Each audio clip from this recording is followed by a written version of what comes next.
Hello everyone, welcome to our YouTube channel. तर आज आपण बघणार आहोत कारक प्रकरण. कारक प्रकरण हे संस्कृत पेपर वनमध्ये विचारले जाते. कारक प्रकरण आणि वाच्यप्रयोग असे या दोन टॉपिक मिळून 15 मार्क्ससाठी विचारले जाते. त्यापैकी 5 मार्क्ससाठी MCQ, 5 मार्क्ससाठी SAQ, ज्यामध्ये कारक प्रकरण विचारले जाते, आणि 5 मार्क्ससाठी LAQ, LAQचा पहिला भाग, त्यामध्ये वाच्यप्रयोग विचारला जातो. तर आता समजून घेऊया कारक म्हणजे काय. कारक या शब्दाचा अर्थ आहे क्रियाशी संबंध असणार. त्याचं सूत्र दिलं आहे क्रियाजनकम कारकम, म्हणजेच क्रियाला उत्पन्न करणारा त्याला कारक असे म्हणतात. कारकचे भेद सांगितले आहे ते असे: कर्ता कर्मच कारणम च संप्रदानम तथैवच आपादान अधिकरण अमित्याह कारकानि षट. त्यानंतर आता जाणून घेऊया कोणत्या विभक्तीचं कोणतं कारक असते. तर प्रथमा विभक्तीचं कर्ता, द्वितीय विभक्तीचं कर्म, तृतीय विभक्तीचं करण, चतुर्थ विभक्तीचं संप्रदान, पंचमी विभक्तीचं अपादान आणि सप्तमी विभक्तीचं अधिकरण. या ठिकाणी षष्ठी विभक्तीचं कारक सांगितलं नाही, हे लक्षात असू द्या. षष्ठी विभक्तीला कारक नसते. चला तर आता जाणून घेऊया कर्ता म्हणजे काय. कर्ता म्हणजे क्रिया करणारा. त्याचं उदाहरण दिलं आहे राम पठती, म्हणजे राम वाचतो. तर या ठिकाणी क्रिया कोण करत आहे तर राम. तर राम हा याचं कारक झालं कर्ता कारक. त्यानंतर कर्म म्हणजे ज्यावर क्रिया होते. या ठिकाणी उदाहरण दिलं आहे राम पुस्तकम पठती, म्हणजे राम पुस्तक वाचतो. तर पुस्तक यावर क्रिया केली जाते, म्हणून पुस्तकम याचं कारक होईल कर्मकारक. त्यानंतर करण. करण म्हणजे ज्या साधनाद्वारे क्रिया केली जाते त्याला करण असे म्हणतात. त्याचं उदाहरण दिलं आहे राम लेखण्या लिखती, म्हणजे राम पेनाने लिहितो. तर या ठिकाणी लेखण्या याद्वारे क्रिया केली जाते, त्यामुळे लेखण्या याचं कारक होईल करण. त्यानंतर संप्रदान.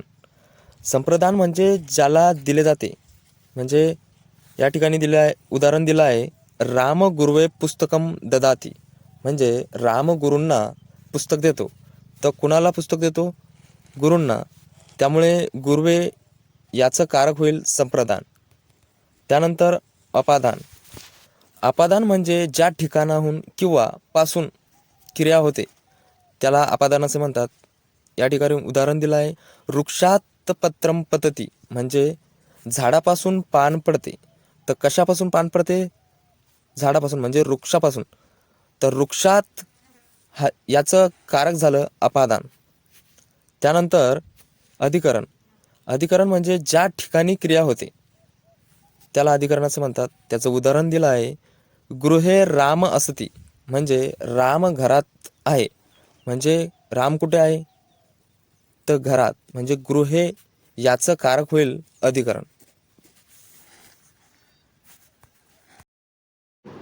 त्यानंतर या ठिकाणी एक टेबल दिला आहे जो MCQच्या पॉईंट ऑफ व्ह्यूनं खूप इम्पॉर्टंट असा टेबल आहे. यामधून डायरेक्ट MCQसाठी प्रश्न विचारले जातात. सूत्र येऊ शकतात, तर एकदा बघून घ्या. चला तर आता बघूया एक्झाम्पल सॉल्व करण्याअगोदर कारक प्रकरणासाठी शब्दरूप पाठ असणे खूप गरजेचं आहे. त्याशिवाय एकही प्रश्न सॉल्व होणार नाही. त्यामुळे बेसिक शब्दरूप तरी पाठ असायला हवे. तर या ठिकाणी एक्झाम्पल म्हणून रामात हा शब्द दिला आहे. रामात या शब्दाचा मूळ शब्द आहे राम. राम हा शब्द अकारांत शब्द असल्यामुळे अकारांत या शब्दाचा टेबल पाठ असायला हवा आपल्याला. या ठिकाणी राम या शब्दाचाच टेबल दिला आहे. तर रामात हा शब्द आपल्याला पंचमी एकवचन या ठिकाणी पाहायला मिळतो. तर त्यामुळे रामात या शब्दाची विभक्ती झाली पंचमी विभक्ती, आणि त्याचं वचन झालं एकवचन. विभक्तीवरून कारक आपण बघितलंच कोणत्या विभक्तीचे कोणते कारक असतात. त्यामुळे पंचमी विभक्तीचं कारक आपल्याला माहिती आहे अपादान कारक आहे म्हणून. त्यामुळे या ठिकाणी रामात या शब्दाचं कारक अपादान कारक असं होईल. या ठिकाणी अजून काही एक्झाम्पल आपण बघूया. त्यामध्ये रामः पुस्तकं पठति म्हणजे राम पुस्तक वाचतो. तर या ठिकाणी राम या शब्दाची प्रथमा विभक्ती होईल. प्रथमा विभक्तीचा कारक हा कर्ताकारक ठरेल. त्यानंतर पुस्तकम या शब्दाची विभक्ती ही द्वितीय विभक्ती होईल आणि त्याचा कारक हा कर्मकारक होईल. त्यानंतर सेकंड एक्झाम्पल, राम हस्तेन अन्नम खादती म्हणजेच राम हाताने अन्न खातो. तर या ठिकाणी राम या शब्दाची विभक्ती आहे प्रथमा विभक्ती, ज्याचा कारक होईल कर्ताकारक. त्यानंतर हस्तेन या शब्दाची विभक्ती आहे तृतीय विभक्ती, त्याचा कारक आहे करणकारक. त्यानंतर अन्नम या शब्दाची विभक्ती आहे द्वितीय विभक्ती, तर त्याचा कारक होईल कर्मकारक. त्यामुळे शब्दरूप पाठ असणे खूप गरजेचं आहे.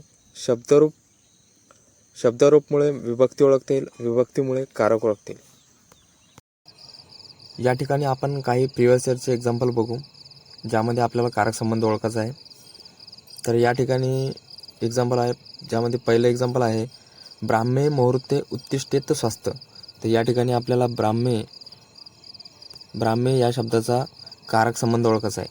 ब्राह्मे हा शब्द पुल्लिंगी अकारांत शब्दासारखा चालतो.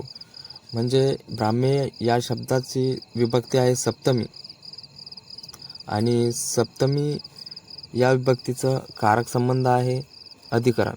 त्यामुळे ब्राह्मे या शब्दाचा कारक संबंध होईल अधिकरण. त्यानंतर दुसरं एक्झाम्पल, दोषः कोष्ठात शाकास्त मर्मानी या अंती. या ठिकाणी कोष्ठात या शब्दाचा कारक संबंध ओळखायचा आहे. कोष्ठात हा शब्द नपुसकलिंग अकारांत या शब्दासारखा चालतो, म्हणजे वन या शब्दासारखा चालतो. तर या कोष्ठात या शब्दाची विभक्ती आहे पंचमी आणि पंचमी विभक्तीचं कारक संबंध आहे अपादान. तर कोष्ठात या शब्दाचा कारक संबंध होईल अपादान.